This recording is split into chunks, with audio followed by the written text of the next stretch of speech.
What's up YouTube? Welcome back to another video. Today's video is going to be more philosophical than financial, although there is a financial aspect to it. So I'm on the train the other day and I'm actually speaking to an older gentleman on the train, and he talked about how he worked 60 years of his life and he always wanted to be a painter and he wasn't able to achieve his goal. It was quite sad because he did say that he was a millionaire, so he did actually retire as a millionaire with a lot of money, but he just didn't have the energy or the time to actually pursue something that he really enjoyed, aspired to, absolutely loved, and wanted to do for the rest of his life. His career was actually linked to wealth management, so he was in a completely different space. And that got me thinking about a concept about one's magic number. So everybody should have, if they don't have, a magic number that they aspire to.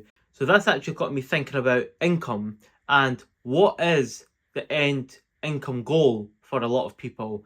A lot of people get onto the corporate ladder from a young age and then they spend 30 or 40 or 50 years in that cycle, in that rat race, working and increasing their bank balance, as it were. So they've completely forgotten about actually working towards a goal and then quitting to go and do something else that they achieve. A lot of people have that mindset where they'll get a job, climb the corporate ladder for 30 or 40 years, get to the top, make a lot of money, retire at 60 or 70 or 80, and then have no energy, have very little time depending on how long you live, but have a lot of money saved up, which then they just give it away, whether maybe to a charitable cause or their children. And it got me thinking that if a lot of people actually thought about what that magic number for them was and focused on actually trying to reach there as quickly as possible, that would actually allow them to do something that they really want to do, that doesn't feel like a job, something that they aspire to, something that they enjoy, something that brings them joy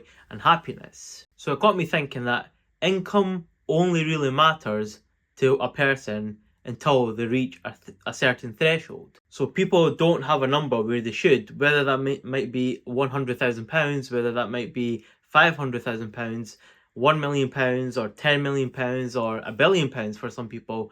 Everyone has their own preference of a goal or a number or a balance that they want to achieve in life. And the people that actually achieve that number, any extra pound that they receive on top of that as additional income doesn't bring them any additional benefit, doesn't bring them any joy.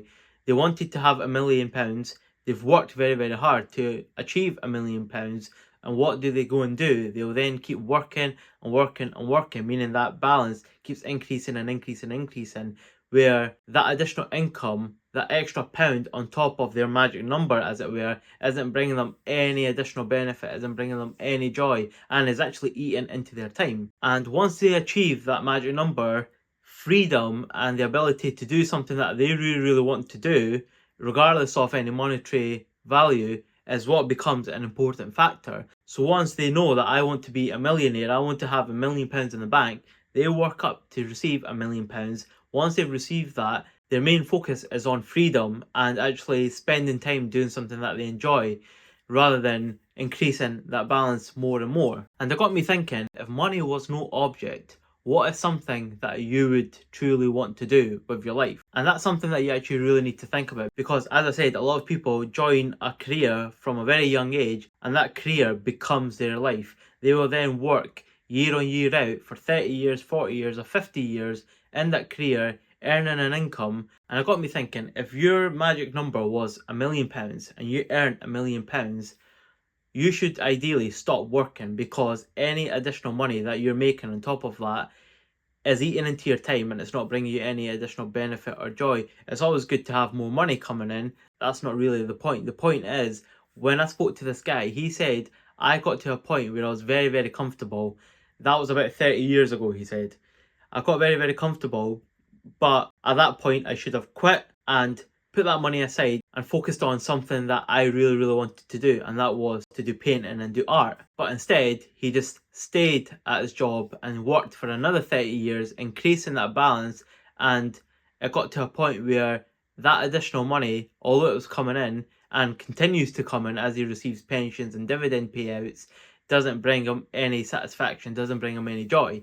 So, as this is a short video, I just wanted to say that a lot of you guys that are out there, think, what is that number for you? Figure out that number and write it down. That might be £100,000 for some of you, might be £1,000,000, might be 5 million, might be 10 million, might be 100 million, might even be a billion. You might think, I want to be a billionaire, I want to have £1,000,000,000 in the bank, and I want to see that on my statement, and that will make me happy. That's fine, there's nothing wrong with that. But people need to be realistic. Going into a job and earning a salary, whatever it may be, year on year out for 30 or 40 or 50 years of your life isn't the best strategy for life. So your strategy should be to think of a number and say, this is the number I want to achieve. Once I achieve that number, I want to then go and do something that I enjoy. And secondly, think about what is the quickest way for me to achieve that number. So if that number is £1,000,000, then your aim should be to work as hard as you can, do overtime, do a second job, do a third job,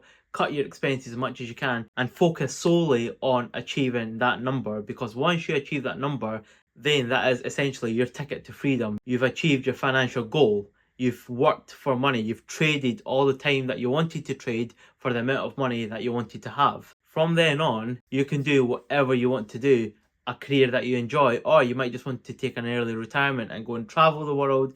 You might want to take up music or art or drama or filmmaking or whatever it may be, and that should be your focus. So to sum it up, you should figure out what your number is, and your aim should be to get there as quickly as possible. If you're in your 20s and you think, right, okay, the number I would be comfortable with is £1,000,000, then you need to try and rack up £1,000,000 as quickly as possible. And the quicker you do it, the more time you have at the other end of your freedom, where you can do absolutely anything that you want and take up a job. It's not sustainable, it's not the best thing to be tied to a job for 30 or 40 or 50 years of your life, and then at the end of it you've got a bunch of money which is way higher than your magic number, as it were, but you don't have the time anymore or the energy or even the aspiration to do something that you would have enjoyed to do throughout your life. So it's a sort of quick video, it's a more philosophical video, but I think it's very, very important for everybody that is currently in a job or about to go into a job, or is at the very, very start of their career,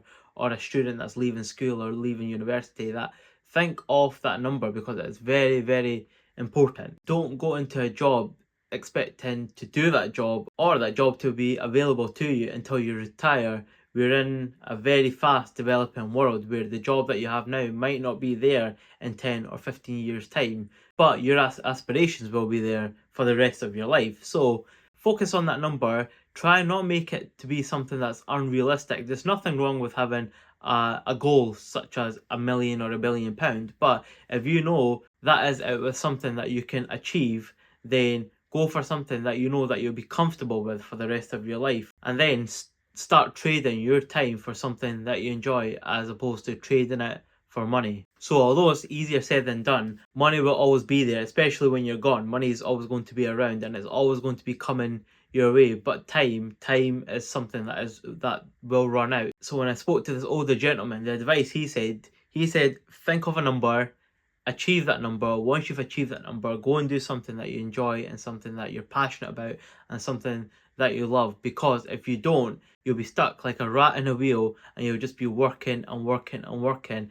And at the early stage of your career, yes, you're receiving income, you're building up towards your magic number, but you get to a point where you achieve that number and every pound that you earn over it brings you no additional benefit, no additional joy, and no additional need. You might not even have the need for that money. You've made the money that you need to sustain you for the rest of your life, but you don't need anything over and above that. At that point, you quit and you go and do something that you think you were born to do, or something that you enjoy, something that brings you joy, something that brings you peace and purpose in life, as opposed to working for 50 or 60 years, retiring and then having nothing to do. So again, thank you for watching. I hope you enjoyed the video. If there's any feedback you want to give, you can pop it into the comments below, and again, I'll catch you in the next one. Thank you.